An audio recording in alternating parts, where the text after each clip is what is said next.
Hello students, welcome to my YouTube channel. Myself CMA हर्षोपुरा।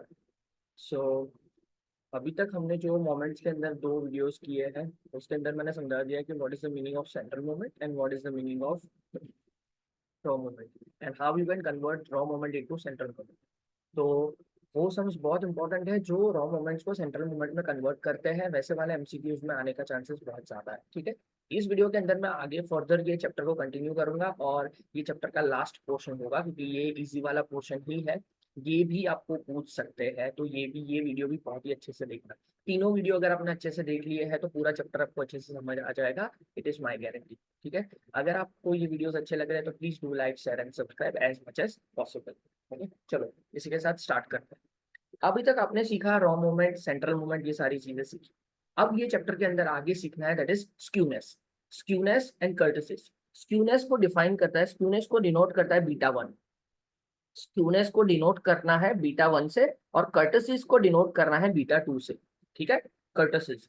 तो skewness का formula क्या है? म्यू, देखो ऐसा याद रखना है आपको, 2332। 2332 ऐसा याद रखना है। तो कैसे 2332 हो जाएगा? म्यू म्यू लिख दो, यहाँ से लिख दो 23, यहाँ पे लिख दो 32। हो गया, ये फॉर्मूला बन गया।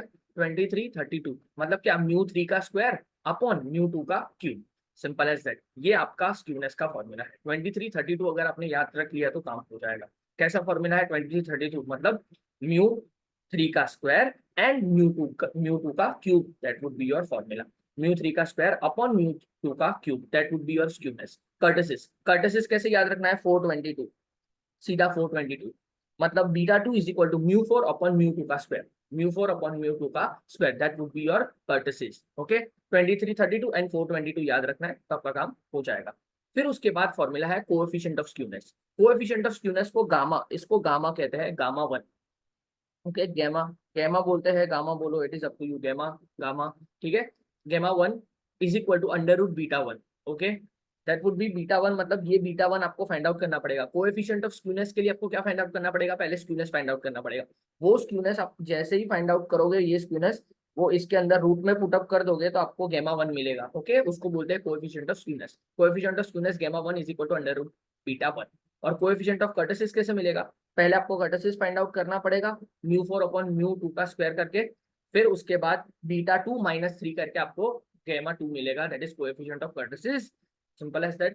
तो ये चार फॉर्मूला आपको याद रखने हैं, मोस्ट इंपॉर्टेंट है। ये चार फॉर्मूला के अंदर से आपको क्वेश्चन दिखेगा दिखेगा दिखेगा, गारंटी आपके एग्जामिनेशन के अंदर।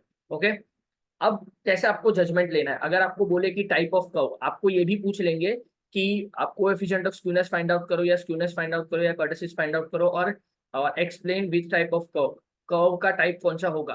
तो आपको सिंपल सिंपल कुछ नहीं करना है, बीटा 2 होगा, बीटा 2 ग्रेटर देन 2 होगा एंड गैमा 2 ग्रेटर देन 0 होगा। तो आपका कर्व जो होगा वो लेप्टोकुर्टिक होगा, लेप्टोकुर्टिक कर्व। ओके, लेप्टोकुर्टिक कर्व मतलब ये बड़ा वाला कर्व। ठीक है, अगर आपका बीटा 2 = 3, बीटा 2 का आंसर बोल रहा हूं मैं सिर्फ, बीटा 2 का answer is equal to 3 and beta 2 gamma 2 is equal to 0 exactly, तो मीसोकुर्तिक कर्व। ठीक है, मीसोकुर्तिक कर्व। एंड अगर बीटा 2 लेस देन 3 होगा एंड गैमा 2 लेस देन 0 होगा, that would be platykurtic curve. Okay, तो आप बीटा याद रखोगे या गैमा याद रखो, it is up to you. Beta 2 greater than 3 होगा, ग्रेटर देन 3 होगा तो बड़ा वाला curve is equal to 0, normal वाला कर्व, एंड लेस देन 3 होगा तो छोटा वाला कर्व आएगा। ऐसा याद रखना। फिर नाम याद रखना, लेप्टोकुर्तिक, मेसोकुर्तिक एंड प्लेटिकुर्तिक, ये MCQ में आ सकता है, इसी वजह से बोल रहा हूँ। ओके, तो ये कंडीशंस याद रखना बहुत जरूरी है। कंडीशंस आपको याद होनी चाहिए। कंडीशंस आप याद करके जाओगे तो MCQ में आपको बहुत फायदा होने वाला है। ओके, दैट्स इट, इतना नया चीज था आपका। तो एग्जाम्पल से समझा देता हूँ। फाइंड, देखो एग्जाम्पल मैंने दिया हुआ है, find beta 1 beta 2 gamma 1 and gamma 2। Beta 1 beta 2 के लिए क्या चाहिए? Simple as that, central moment चाहिए मुझे, तो सेंट्रल मोमेंट फाइंड आउट करनी पड़ेगी सारी।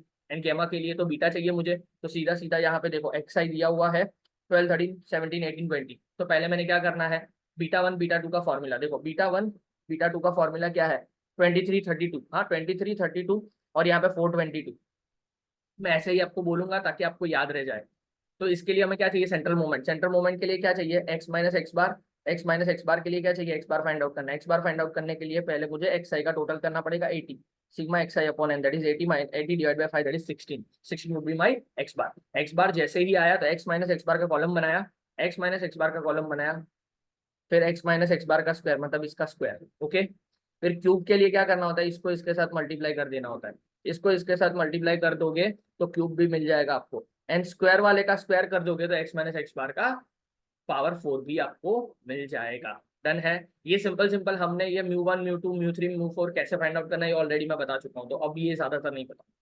म्यू 1 क्या आएगा, हमेशा म्यू 1 का आंसर 0 ही आता है, इसी वजह से ये फॉर्मूला में भी यूज नहीं होता। म्यू 2 क्या होता है, ये 46 डिवाइडेड बाई 5 दैट इज 9.2 क्या होता है, sigma x minus x bar whole square upon n, ये आपको लिखना है 46 डिवाइड बाई 5 दैट इज 9.2। फिर mu 3 that is sigma x minus x bar whole power 3 divided by n that is n का मतलब 5, तो minus 3.6। Mu 4 sigma x minus x bar power 4 divided by n that is 5 that is 122 हो गया। चलो beta 1 beta 2 find out करते हैं। Beta 1 beta 2 कैसे find out करेंगे, म्यू 3 का स्क्वायर, म्यू 3 है उसका स्क्वायर हो गया, म्यू 2 का क्यूब, म्यू 2 9.2 उसका क्यूब, ये जैसे ही करेंगे 0.0166 आंसर आ जाएगा।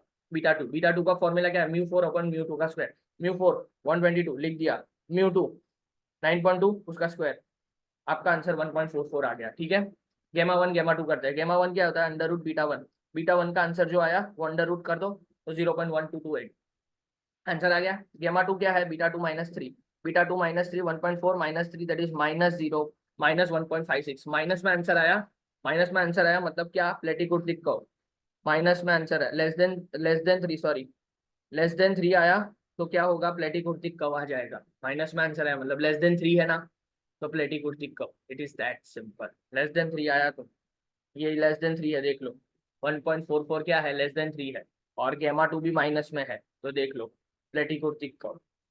बस आपको ये आइडेंटिफाई करना और कुछ नहीं करना है। ओके, फिर एक अगेन एक इम्पॉर्टेंट सम है जो आपको एग्जामिनेशन में पूछ सकते हैं, ये वाला सम, ये इम्पोर्टेंट सम है।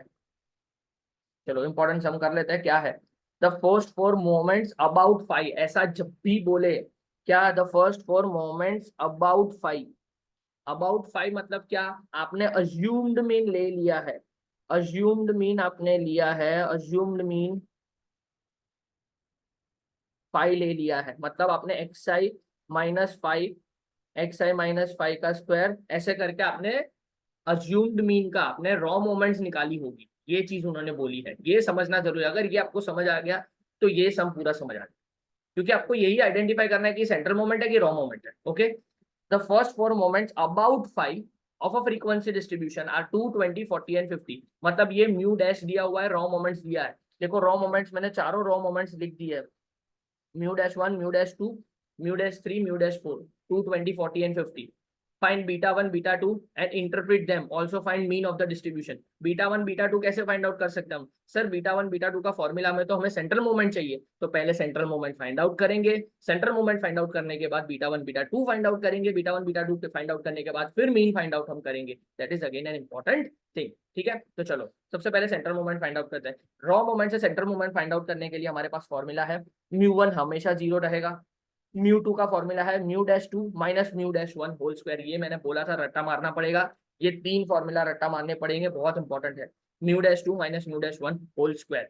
ठीक है, तो म्यू 2 क्या है 20, तो यहाँ पे मैंने 20 लिख दिया, म्यू 1 का स्क्वायर तो यहाँ पे 2 का square that is 16 would be your answer. Okay, फिर म्यू 3 का formula mu 3 -3 into mu 2 into mu 1 +2 into mu 1 whole cube, ये आपका फॉर्मूला है। Mu 3 -3 into mu 2 into mu 1 +2 into mu 1 whole cube, ये आपका फॉर्मूला है। तो पहले म्यू 3 लिखो, फिर 3 तो कांस्टेंट है, म्यू 2 लिखो, फिर म्यू 1 लिखो, ठीक है, फिर 2 इंटू म्यू 1 का क्यूब।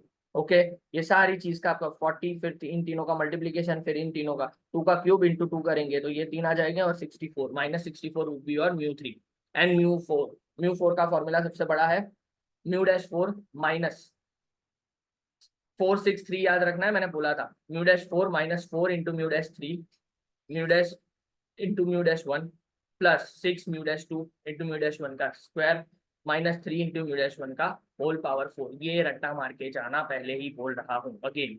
ओके, तो चलो म्यू डैश 4 50 है 4, फिर म्यू डैश 3 की वैल्यू, म्यू डैश 1 की वैल्यू प्लस 6, म्यू डैश 2 की वैल्यू, म्यू डैश 1 की value whole square into 3, mu dash 4, mu dash 1 की value that is 4 whole power 4। ठीक है, ये चारों चीज अगर हमने कैलकुलेट कर दी तो 162 would be your answer. Central moment पे हम आ गए, जैसे ही सेंट्रल मोमेंट पे मैं आ गया, सेंट्रल मोमेंट पे आ गया तो बीटा 1 बीटा 2 एकदम इजी है। बीटा 1 बीटा 2 का फॉर्मूला क्या है, 23 32 एंड 422।